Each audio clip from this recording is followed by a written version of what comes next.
Kevin Lee. I've been doing digital marketing for, I guess, 22 years. That's pretty scary. I have both Didit, which is a 104-person digital agency that started with a focus in search, but now is a full-service digital agency, even with a digital direct mail division, because we realized direct mail suddenly got exciting when you can do mail merges that include images and all sorts of stuff. I also founded WeCare. WeCare is a cause marketing platform for nonprofits. For those of you who are familiar with Amazon Smile, we launched with Amazon 8.5 years ago. 4 years in, they said, "You're right, it is a good idea. We'll do it ourselves." But we remain sort of Smile for 3,000 other merchants that generates money for nonprofits. We've generated about $8 million that way, and we've got some cool new stuff coming out this year. So we've got 3 great panelists. Darren's from Steinway. I think you're probably familiar with Steinway & Sons. There's not one up here, so we don't have to worry about testing our piano skills. Karina is from Swarovski, and we've got Gary from Crayola. I'll let them do a self-introduction as well, and then we'll jump right into the questions. So you can do your self-introductions and add to whatever I said. My name is Darren Marshall. I'm the Chief Marketing Officer at Sons. We've handcrafted world's finest pianos here in New York City and have done so since 18. Hi, my name is Karina. I'm VP Marketing at Swarovski. I also currently just finished an executive program for my MBA at Stanford, so I'll bring both, obviously the luxury or premium goods point of view, but also a little bit of a new startup Silicon Valley point of view. Wow, from luxury goods to Crayola crayons. I'm the GM of Global E-commerce for Crayola, and we are all about kids. Great, thanks. So what's interesting is, we tend to think about just millennials as being sort of the unreachable target audience, but the reality is that for almost every marketer, there are elements of their audience that are somewhat challenging to reach, in particular to reach in ways that elicit the kind of response that the marketer wants, which may be a direct marketing response or maybe a brand and awareness response. I don't think any of them have a problem with general awareness, although, certainly if you've been riding the subway or looking at bus stations or bus shelters recently, you've seen the newest Swarovski campaigns. At 50 Columbus Circle, if you go through there, it's completely plastered with their beautiful model wearing the beautiful jewelry. But each of them, is interested in millennials, but they're really also interested in their own specific niches and how to reach those individuals and how to engage them, how to motivate them. So I'd love for you to talk about what other audiences or how you define your audiences and which portions of your audience are unreachable. And certainly in the case of Swarovski, maybe it's even just people within a 200-yard radius of the stores. That may be your niche audience. So just would love to hear, do you have more than one niche audience or unreachable audience that you're focused in on talking to? We can go in any order, but Sure. Let me start. Grand pianos are a relatively niche proposition. We have 2 core audiences that we speak to, and frankly, we don't speak to millennials because millennials can't afford what we have to offer. We can invest in them to reap rewards 2 decades from now, but it will take that time. So our 2 audiences are either people who are very accomplished pianists, it's a very defined group, or very affluent people who are very engaged in culture, who we call cultural achievers. And that is a group of people who is educated, affluent, very cultured, engaged in the arts, but a very defined group of people. I think, as you previously mentioned, we have a product that speaks to a very broad audience and very broad demographic, but nevertheless, we definitely struggle if you look at our competitors with reaching the millennials, and we're even putting thoughts into what about the next generation? Because right now, for example, the next generation, the Gen Z, is already 82 million people right now in the United States. I recently had a discussion with a private equity fund that says we basically ask our 14, 15-year-old kids what kind of brands they think are cool right now, because these are the brands that we want to invest in right now, because they're going to be the brands of the future. So for us, what we usually then try to do is really come up with a new product line or product category and really approach this generation or this specific demographic with a different product that might not even be related under the classic Swarovski umbrella. As a brand, if you've got a child that's aged 2 to 14, you're our audience. If you're an adult that likes adult coloring, you're our audience. From a B2C point of view, though, there are a lot of people that small retailers, churches, schools, teachers, small businesses, restaurants that want to buy some bulk product from Crayola as well. That's a secondary audience that we have to go over after. So very targeted on the secondary B2B. Great, thanks. So the next is really a question as to, which marketing channels or tactics have you found work well for eliciting the kind of, in particular, an emotional response or a direct response that sort of is can replace what TV has been in the past, right? TV has always been the advertising medium where you could tell a story and you could elicit emotional response. Or if you're awake at 4 o'clock in the morning, get you to order an ab cruncher, which I don't know if that's an emotional response or what that is. But, over-the-top video viewing is obviously displacing traditional TV. And so there is video there, but there are a lot of other channels that we can use as marketers to try to elicit emotional response. I'd be curious to hear what's working for you guys.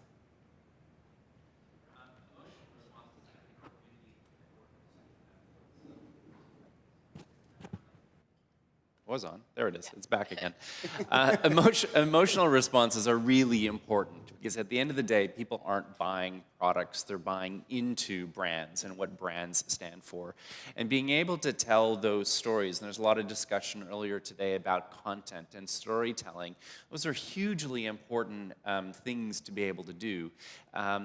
In the luxury business, we're not just selling a product, we're selling something that is 3 or 4 times the price point of something that would be otherwise just the same product. So telling that story and bringing it in very evocative ways is incredibly important. People talk about the customer experience. Media points are one way of bringing that, but all of the points along that path to purchase have to be intertwined to be able to bring that to life. So touch points.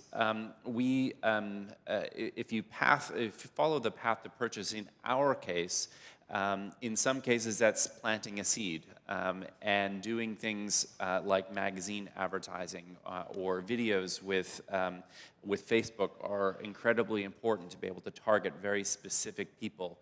Our digital presence, starting with our social channels and then going to our .com presence, are all avenues to be able to bring that visual story to life. And whether those are with moving pictures or whether they're with full graphic pictures, but that visual telling of the story is very, very critical. And then finally, we have to be able to be very consistent with the in-store experience, and which is probably our biggest challenge with a dealer network, which is several hundred around the world, all of which unfortunately are rather inconsistent, not only amongst themselves, but with the other touch points that we have. So that's probably our biggest challenge.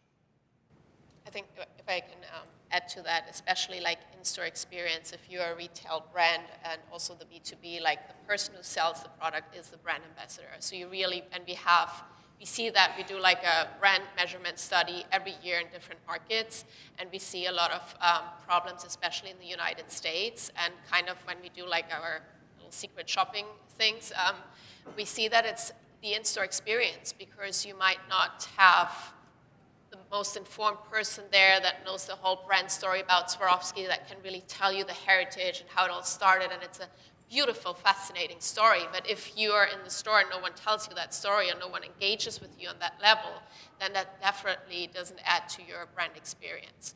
Also B2B, like we really try to, B2B, I mean not only our retail network for the classic like finished goods, but also our loose components. We really try to engage these distribution channels and give them brand marketing material and really make them a brand partner through our ingredient branding program and licensing program so that they can also be a part of the brand DNA and the storytelling of Swarovski.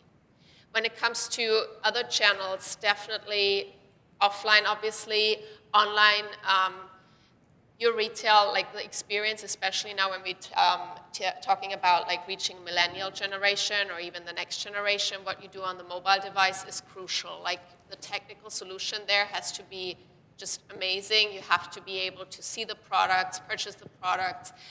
There are a lot of, honestly, like very quick and easy wins because a lot of these online presences are still not optimized. And then also definitely what we do on Instagram or Facebook. Like we have a really good Facebook presence and we see a lot of engagement there. Like for us, Instagram and Facebook are both like the same kind of platforms, but Instagram is more like I almost call it like an art gallery. So that's really helping me to tell my brand story, to really engage also with especially a millennial audience. Whereas on Facebook, I usually then have the parents of the millennials, and that's where I have a very broad demographic who's engaging with me on Facebook, and that I can really then obviously also retarget and get a very, very good, amazing data points off that. Okay, so I heard a lot of good things this morning in the other presentations, and I'm happy to say that we are doing one or two of those things. Millennials are attracted to brands that think and do and act the way they do. And one of the things that we try to do with Crayola is we get the message across that we are for kids. We are all about unleashing the power of the creativity of your child. And who doesn't want to hear that story that your child is creative and can do great things? So we start with that, and then we come back and we say, you know, we are like you because we have a solar farm that supplies all the electricity to make all the crayons that we use. We don't use any electricity from outside the company. We are a zero landfill company. Nothing that we produce in there, from our lunchroom to trash, nothing goes in landfills. It all gets recycled. What else do? We recycle the plastic. We reforest. So from that point of view, we're trying to say, hey, look, we are like you. We care about where we come from. Now, Crayola has traditionally been a CPG. They're a manufacturer. For the first 50 years that they were around, they only sold to teachers. The last 50 years, in comes Walmart, Target, Toys R Us, and Amazon, and we sell, very happily to them. But as we look at the cohorts out there, the millennials, the Gen X's, Gen Z's, and Y's, these are predominantly at arm's length from Crayola. We don't touch that end consumer the way the Walmart, Targets, and Toys R Us do. As such, historically, we have been, a TV spot, a 30-second, 60-second TV spot, retailer circulars, end caps, the kid pester factor, Mom, I've got to have this, and on-package message. And that has historically, and what we've heard all day today is, you got to get past that. You have to do something new. So we're shifting to why should I buy Crayola product from because I said so as the brand to because they said so. And it makes more sense. And we're doing that both with content and with a channel shift. Content being A+ content's got to be a lot better. Video's got to be a lot better. We saw a great demonstration on 360 video. If you've ever seen an M&M commercial, you see the M&M characters. Well, Crayola's coming out with Tip and Pip, the Crayola characters. We have back-to-school lists that we share with teachers.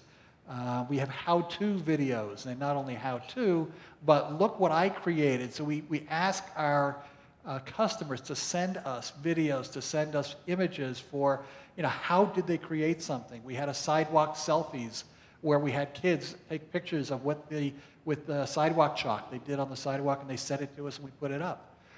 We asked the adult coloring people to send us their pictures because we may give you 12 different very intricate drawings, but when you do it yourself and you send it back, you can see that it can be done 100 different ways with different colors, and it will look very different. So we do all of these things from a From a channel shift, it is very much of a move to social.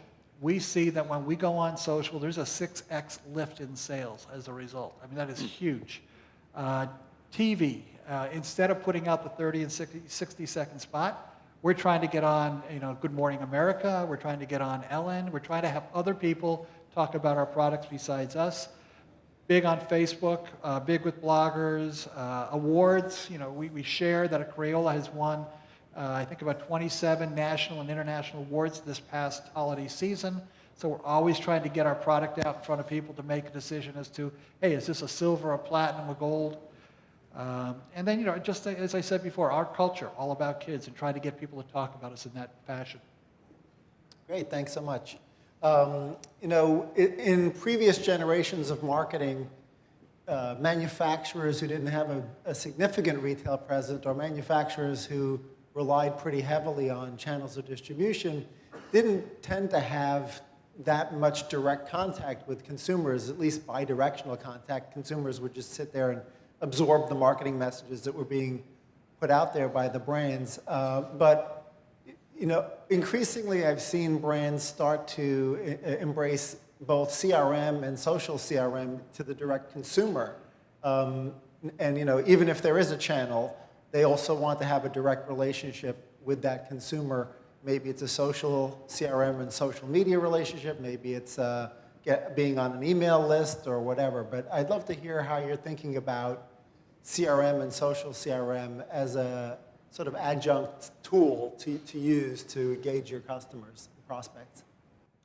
In our case, social is a recruitment tool.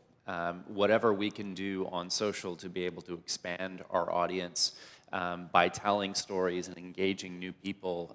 The fact that on social you can target things, particularly paid social, in such a way to be able to get to people that we wouldn't have been able to get to before is really important. So it's a customer acquisition tool for the most part.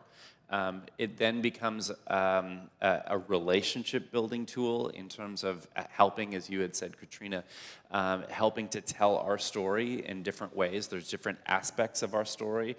You're not going to, with something that has a price point like ours, you're not going to generally do an impulse purchase, although we'd love to have more people like those. Mine was not an impulse purchase. We have a Boston. We couldn't afford a True Steinway. We have a Boston. But you're still part of the family, though. But being able to tell people different elements, different chapters of those stories over time as they deepen their relationship with us is important. And again, just building off of what you said, one of the challenges that I think anyone in retail has is the story of the brand isn't necessarily the story that a salesperson may be providing. Of course, you'd like it to be all consistent, but it's never quite the same. So social is definitely a way of taking people through that relationship funnel.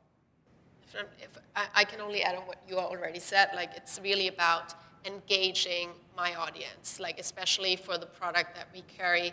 I can have a contest and say like crystallize your shoe and like really push that segment, and then have all these beautiful images on Facebook and on Instagram and really engage, especially with the next generation, but also with like Swarovski lovers that just like, have this insane collection of our figurines at home.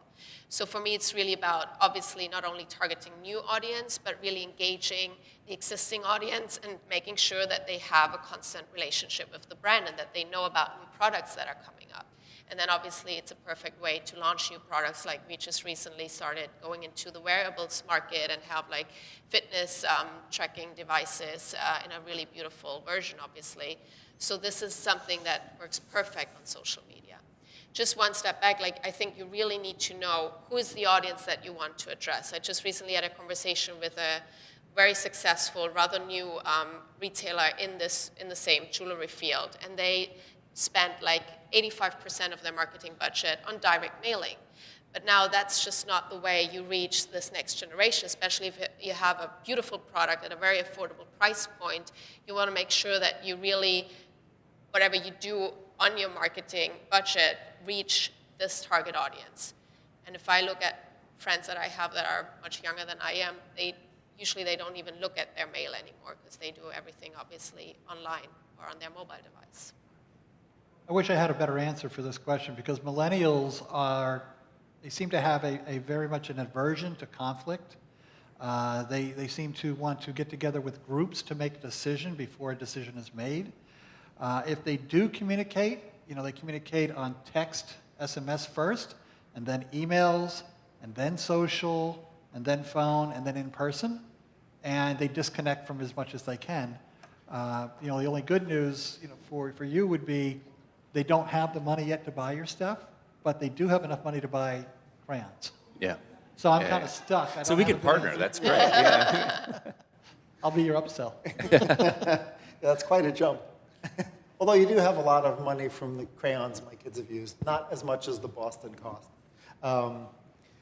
So, you've talked about, being on message to your various audiences. Have you found that you're still able to craft one general marketing message that resonates with all of your audiences, or do you find that different audiences will respond to different messaging and you've had to sort of think about segmenting your creative and your messaging, not just your media and marketing?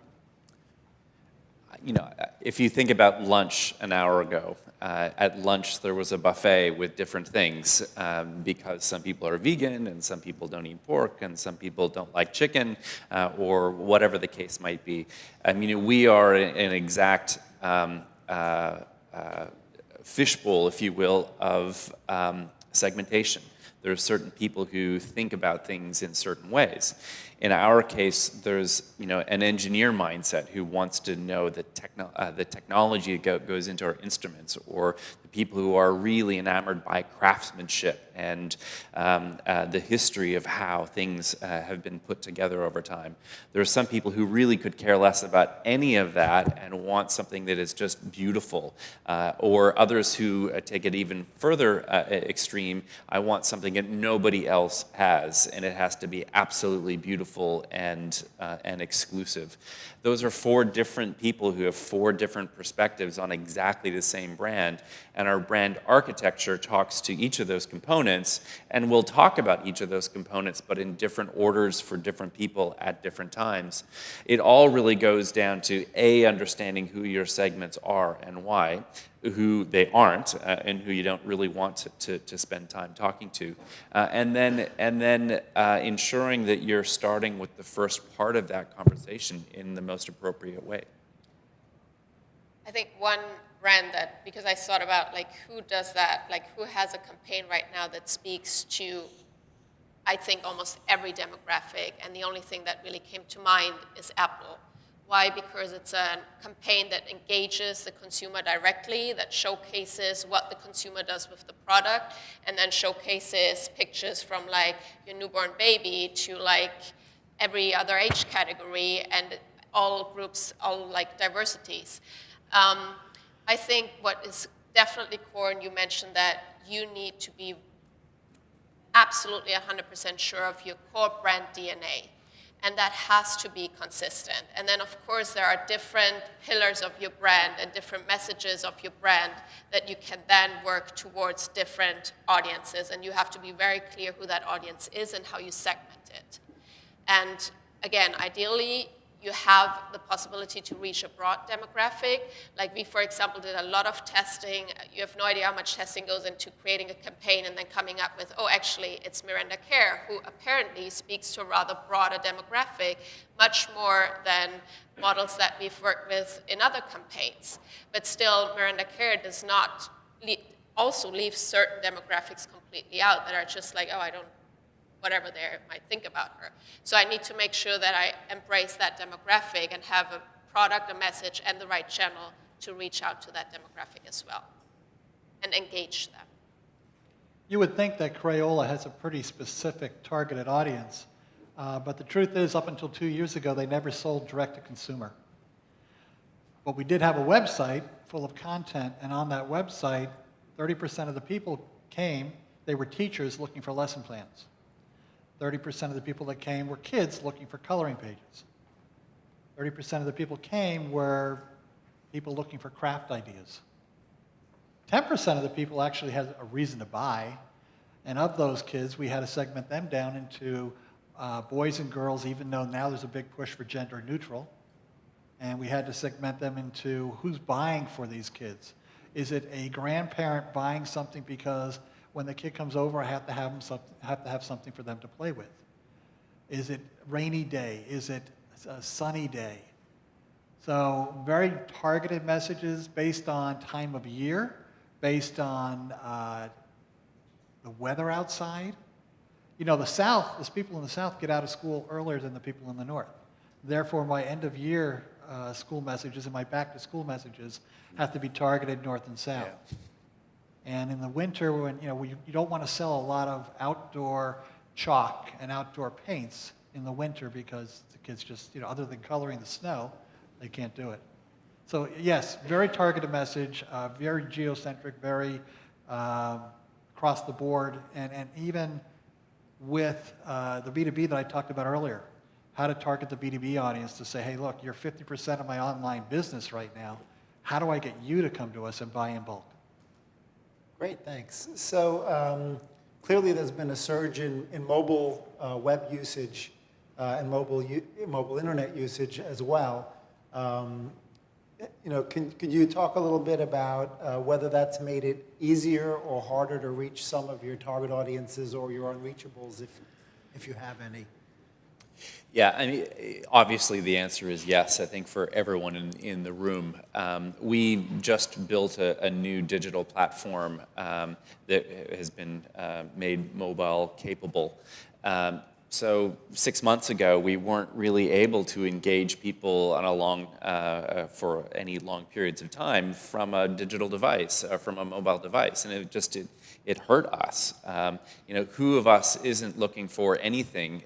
Who of us hasn't already, looked at the panel or talked about the products or whatever while you've been here?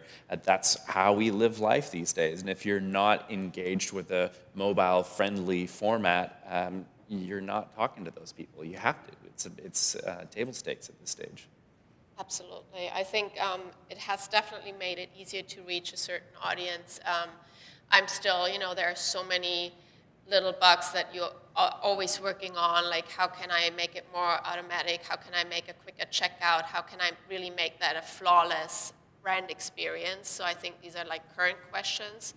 And then obviously, what is the next step? Like, how can I, if I walk by a store, immediately get the signal? And then be very careful again who your audience is, because I might think that's a really cool thing, but then maybe my mom might be really scared because she feels that someone is watching her and whatever. Especially also with a European perspective, we don't like to be tracked down. We have a lot of issues with Google and all these.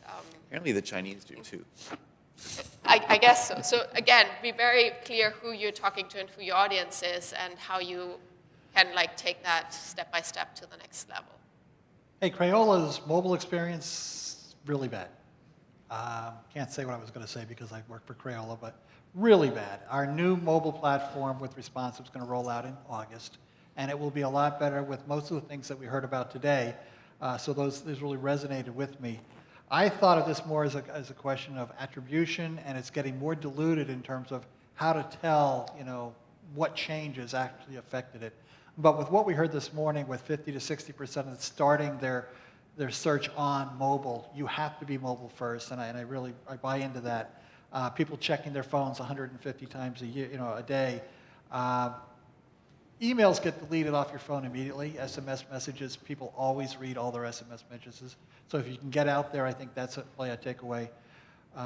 What we try to do, though, when we deliver the message is we try to consolidate the message down into as few as soundbite as possible. We try to create a reason to share the message rather than a reason to buy initially. And then finally, we try to deliver content and then a reason to buy.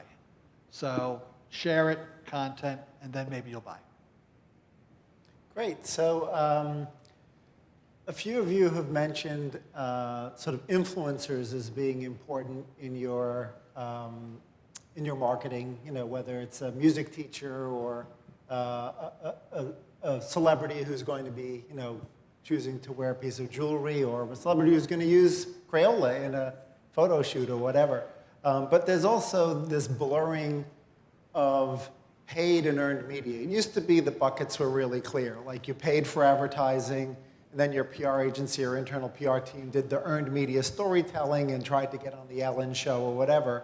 But now, once you have a message that's actually resonating with your audience, you can pay the Instagrams, the Facebooks, the Twitters of the world to amplify that message that's resonating, like turn what was earned media into paid media. And I'd love to hear your comment on that sort of transition. And the other thing that social media has done is it's sort of amplified the importance of certain influencers who are very influential, perhaps in a single channel, like a YouTube star, right? There are only a couple of, I can't remember the name of the pianist who's basically a YouTube star now, but I'm not sure if she uses a Steinway or not, but you'd probably want her to, right? Because she's a YouTube star. So, thinking about that, thinking about how that's changed the way you think about, well, I don't just create something for earned media and leave it there. Sometimes I create something for storytelling and earned media, and then I go out there and I say, wow, this one's really working. I'm going to amplify it. I'm going to accelerate it. Yeah, I think, in the world that we live in today, Facebook is such an important platform. And if you're going to reach people beyond a very, very few, then you need to engage in paid. It's just, again, it's table stakes now. And it's really smart on their part. I mean, they've built a great platform that all of us, as we saw earlier, use. So it's part of our culture and part of what we do. For us, from a commercial perspective, our whole goal is to reach new people and to plant new seeds with new families that could one day grow up as they start drawing pictures with their Crayola crayons of pianos to one day play them, because we have a partnership together now. And maybe a diamond-encrusted one as well. The day isn't over. She's like, I want to get into it. But it's all about reaching new people. And if you're going to grow your business, you need to reach new people. And if that means investing in a way of finding new prospects and new leads who fit the bill, then it's worth the money. I think being solely focused on earned media is quite naive, I think, in the world today. Yeah, I think it's all about finding the right balance, and for me it's really about having great content and making sure you can share it and engage your audience. And then definitely for us, Instagram, I need to be I need to really be much better at Instagram right now, because I see this is where all my competitors are growing, and I'm currently not, to be honest. Okay, so when you talk about amplifying, Crayola is all about innovation, creating new products, and how many times can you recreate the crayons, markers, and pencils, right? So this past year, we started with a new type of adult coloring page. And it's a very high-end, it's larger. Typically, if somebody's going to color a page, it takes them an hour to 2 hours. These adult coloring pages are designed so that it's going to take you 2 to 3 days. And when you're done, it's going to look phenomenal. And that's one of the things where we ask people to send pictures in, because we want to show you that no matter who does it, it's going to come out a little bit differently, even though you all started with the same framework. So amplifying the new innovations through social media and the sharing of these things is one way. The other one is we just came up with, it's been a year now, where we can actually put your child's image on the face of a box of 64 crayons or on an art case. And getting that information out there to the world, and again, like the M&Ms, where you can put your face on an M&M. Well, you can do it on a box of 64 crayons and an art case and a small box of crayons as well. So getting social media to go viral and those types of things are things that we're working on right now. I'm waiting till I can get my face on a Steinway, because that'll be the one. With crystals. Oh, yeah. Yeah. So we have about 4 or 5 minutes left for additional questions from the audience. So if anyone has one, that hand went up really quickly, so go ahead. I think you need to be really, really careful, and we had a brief discussion on that. For example, for me, Twitter is not that relevant just for the product I am and for the brand I am. For me, it's really, that's why I have a really strong focus on Instagram, because that's where all the premium luxury brands are right now. That's where the engagement happens. That's where they actually even post their job openings. So it's for me, it's really right now, I have to make sure my Facebook is superb and just works, but I'm really focusing on Instagram, but just because this is my segment. and I'm not doing Twitter and yes, Snapchat. Of course, I'm doing it, but this is not where I spend my time, money, and energy and my resources. So I think it's really about finding out and focusing on the right thing, because if you spread yourself too thin, you'll not get enough. And I can tell you for your segment specific what that is, unfortunately. I'd agree with you on that. I think my experience over the years has been there's lots of shiny new things that are really cool and everyone's talking about, but nobody looks at, or not enough people look at. So BMW recently did the Gigi Hadid 360 thing that we were talking about earlier. I mean, that was sort of cool because they're the first big brand to do something big with this new technology, and everybody looked at it. But that was still a new technology on a very broad platform. It's easy to get sidetracked by the shiny new thing, but you just don't have the critical mass of users if you want to be able to commercially focus on message. It depends on your objective. If your objective is to reach people with a message that get them into your college, then you got to go to where the people are and be practical about it. Might not be as sexy, but it's going to get the eyeballs that you need. If you want to make a big splash to show a few people how cool you are, then follow the new shiny toys. So there's a lot of new shiny toys to bring millennials into your business. And I did a lot of research on millennials, and what I found out is the research doesn't agree that well. Okay, some people will say they're 20 to 30, 25 to 35. Some will say that millennials are tech savvy. Other people will say that millennials are tech dependent and not tech savvy. So I think you know your customer better than anyone else.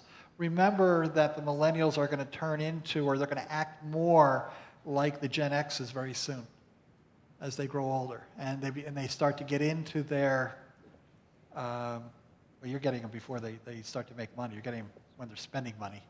So it's a little tougher. Or their parents. The parents. The parents are still paying for a lot of them. So use that to your advantage, that if the parents are boomers or X's, go with that route. With social media works best with that route. Great. Well, I think we're out of time. And if there was one sort of theme that ran through some of our discussions, as well as just now with the Q&A, is that focus on stuff that delivers a combination of efficiency and scale, right? Because efficiency against 4 people is not going to move your business forward, right? And scale against people who are not interested in you is also not going to move the needle. So you need to find that perfect balance between efficiency and scale. I just add something also, because I see that a lot, like really understand your current customer, because if you look at the data, I have that experience myself, sometimes there are new data points where I'm like, oh my God, I had no idea. And if I can just take that piece of information, I can leverage that so much more, because I see a lot of also in meetings that, oh, how do we go after the millennials or this group? Really make sure that you also know your current customer very well and find ways to engage them in new ways. Great. Well, join me in thanking our panelists, and we'll move on to the next session. Thank you. Thank you. Pleasure.